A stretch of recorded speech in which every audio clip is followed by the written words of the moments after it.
त्याचं आम्ही online education, online guidance आणि ऑनलाईन स्टडी मटेरियल उपलब्ध करून देतो. यामध्ये आम्ही प्रत्येक चॅप्टरवर डिटेल्ड ऑनलाईन नोट्स, नंतर सॉल्व्ड ऑनलाईन एक्सरसाइजेस जे विद्यार्थ्यांना डाउनलोड आणि प्रिंट करता येतात अशा फॉर्ममध्ये आम्ही देतो. त्याचप्रमाणे प्रत्येक चॅप्टरवर मल्टिपल चॉईस क्वेश्चन्स ऑनलाईन आम्ही विद्यार्थ्यांना सोडवायला देतो, ज्याच्यामध्ये ऑन एन ॲव्हरेज 100 प्रश्न दिलेले असतात आणि विद्यार्थ्यांना ते ऑनलाईनच सोडवायचे असतात. त्याचप्रकारे पूर्ण सिलेबसवरच्या 11 टेस्ट, ऑनलाईन टेस्ट 12वीच्या विद्यार्थ्यांसाठी, ज्या MST CET आणि AIEEE या परीक्षांवर आधारित असतात, त्यांच्यावर बेस्ड असतात, अशा 11 टेस्ट. आणि 11वीच्या मुलांसाठी त्यांना 11वीतच या प्रकारच्या परीक्षांची प्रॅक्टिस व्हावी, सवय व्हावी म्हणून त्यांच्यासाठी सुद्धा 5 टेस्ट आम्ही आमच्या या वेबसाईटवर ednexa.com वर दिलेले आहेत. तसंच अजून एक महत्त्वाचं फीचर जे आम्ही ednexaवर दिलेलं आहे ते म्हणजे आस्क अ क्वेरी. विद्यार्थ्यांना कुठल्याही विषयातल्या म्हणजे फिजिक्स, केमिस्ट्री, मॅथ्स, बायोलॉजी या विषयातील कुठल्याही त्यांच्या काही शंका असतील, त्यांच्या अकॅडमिक क्वेरीज असतील, तर ते त्या क्वेरीज आम्हाला ednexaवर विचारू शकतात. आमच्या प्रोफेसरकडे, आमच्या प्राध्यापकांकडे ही क्वेरी जाते आणि साधारण 1 ते 2 दिवसामध्ये विद्यार्थ्याला याचं उत्तर आमच्या वेबसाईटवर मिळू शकतं, ednexa.com वर मिळू शकतं. अत्यंत नाविन्यपूर्ण आणि इंटरॅक्टिव्ह असं हे फीचर आम्ही डेव्हलप केलेलं आहे, आस्क अ क्वेरी. कारण आमच्या प्राध्यापकांचं असं ऑब्झर्वेशन आहे की मुलं नॉर्मली वर्गात शंका विचारत नाहीत. त्याला कारणं अनेक असतात, पण त्याच्यामुळे त्यांच्या या सगळ्या शंका अनुत्तरित राहतात आणि त्याचा डायरेक्ट परिणाम हा त्यांच्या मार्कांवर होतो. म्हणूनच आस्क अ क्वेरी हे फीचर आम्ही ednexaवर दिलेलं आहे. ednexa.com वर जे आम्ही सगळ्यात महत्त्वाचं फीचर दिलेलं आहे ते म्हणजे लाईव्ह वेबिनार. वेबिनार म्हणजे वेब सेमिनार किंवा लाईव्ह ऑनलाईन लेक्चर.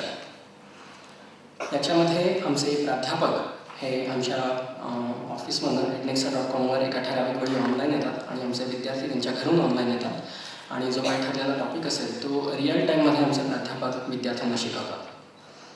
तुम्हाला कदाचित व्हर्च्युअल लर्निंग किंवा व्हर्च्युअल क्लासरूम हा कन्सेप्ट माहिती असेल, तर त्यातलाच हा एक प्रकार आहे.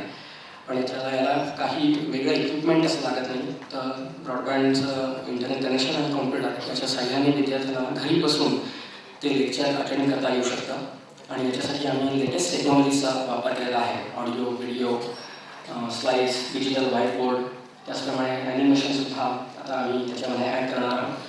तर या सगळ्याचा वापर करून एखादा जो चॅप्टर असेल किंवा कन्सेप्ट असेल तो चांगल्या प्रकारे इफेक्टिव्हली विद्यार्थ्यांना कसा शिकवता येईल याचा आमचा हा प्रयत्न असतो. आणि म्हणूनच आम्ही हा वेबिनार हा कन्सेप्ट ही ॲक्टिव्हिटी चालू केलेली आहे. मागच्या वर्षी आम्ही ॲक्टिव्हिटी चालू केली आणि त्याला खूप चांगला रिस्पॉन्स मिळाला आमच्या 10वी, 11वी आणि 12वीच्या स्टुडंट्सचा. हे जे वेबिनार्स आहेत हे चालू असताना विद्यार्थ्यांना काही शंका असेल तर तिथल्या तिथे विद्यार्थी प्राध्यापकांना शंका विचारू शकतात आणि रिअल टाईममध्येच आमचे प्राध्यापक त्यांचं शंका निरसन करतात. आणि अजून एक महत्त्वाची गोष्ट म्हणजे ही जी सगळी वेबिनार्स आहेत त्याचं रेकॉर्डिंग आम्ही करतो आणि रेकॉर्डिंग आमच्या वेबसाईटवर ednexa.com वर आम्ही अपलोड करतो, जे नंतर विद्यार्थ्यांना कितीही वेळा आणि कधीही बघता येतात. त्यांचा रिव्हिजन करण्यासाठी किंवा एखादं लेक्चर मिस झालं असेल तर ते परत ऐकण्यासाठी, बघण्यासाठी या रेकॉर्डिंगचा त्यांना खूप चांगल्या प्रकारे उपयोग होतो.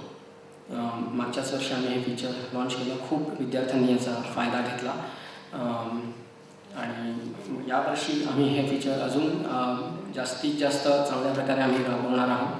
प्रत्येक चॅप्टरसाठी मिनिमम 3 ते 4 वेबिनार असे आम्ही घेणार आहोत आणि म्हणजे तो चॅप्टर फ्रॉम स्क्रॅच विद्यार्थ्याला कसा शिकवला जाईल आणि त्याच्या सगळ्या शंका कशा आम्ही सॉल्व्ह करू याचा आम्ही याच्यामध्ये विचार केलेला आहे. ednexa.com ही जी आमची कंपनी आहे ती साधारण 3 वर्षांपूर्वी चालू झाली. अनेक विद्यार्थ्यांनी आमच्या या वेबसाईटचा उपयोग केला, त्यांना खूप चांगलं यश मिळालं. मागच्या वर्षी आमचा एक विद्यार्थी अखिल किल्लावाला याला जो मुंबईचा आहे त्याला 191 मार्क्स होते आउट ऑफ 200. मागच्या वर्षी आमचे 2 विद्यार्थी पुण्यामध्ये पहिले आले होते MST CETमध्ये. प्रणव रेणावेकर आमच्या विद्यार्थ्याला 192 मार्क्स होते आणि इंजिनिअरिंग मेडिकलच्या CETमध्ये. आणि निशांत पटवर्धन या आमच्या विद्यार्थ्याला इंजिनिअरिंगच्या CETमध्ये 196 मार्क्स होते आउट ऑफ 200 आणि हे दोघंही जण पुण्यामध्ये पहिले आले होते. यावर्षीचे जे आमचे निकाल आहेत ते तुम्हाला आता थोड्या वेळात कळतीलच. आता आपण त्यांचा सत्कार समारंभ करणार आहोत. तेव्हा आमचे जे स्टुडंट्स आहेत त्यांचे मार्क तुम्हाला कळू शकतील. हे आमचे जे एडनेक्साची जी आमचे प्रॉडक्ट्स आहेत, जे कोर्सेस आहेत, त्याची सगळी माहिती तुम्हाला आत येताना एक ब्रोशर दिलेला आहे, एक माहितीपत्रक दिलेलं आहे. त्याच्यामध्ये ही सगळी माहिती आम्ही दिलेली आहे आणि त्याच्यामध्ये आमचं जे प्रायसिंग आहे ते सुद्धा दिलेलं आहे दुसऱ्या पेजवर. 11वी 12वी त्याचप्रमाणे MST-CET, IIEEE किंवा ज्या नवीन परीक्षा येणार आहेत, ISEET किंवा NEET, याचं सुद्धा आम्ही मार्गदर्शन देणार आहोत आणि ती सगळी माहिती, त्याचे फीचर्स आणि त्याचा प्रायसिंग, ही सगळी माहिती आम्ही त्या ब्रोशरमध्ये दिलेली आहे. याच्यामध्ये यातल्या कुठल्याही कोर्ससाठी तुम्ही आज इकडे आपला कार्यक्रम संपल्यावर रजिस्ट्रेशन करू शकता आणि हे जर रजिस्ट्रेशन आज केलं तर आम्ही तुम्हाला स्पेशल 10% डिस्काउंट देणार आहोत आमच्या या प्रॉडक्ट्सवर आणि आज फक्त 300 रुपये करून हे तुम्ही रजिस्ट्रेशन करू शकता. बाकीचे पैसे तुम्ही नंतर दिलेत तरी चालणार आहे.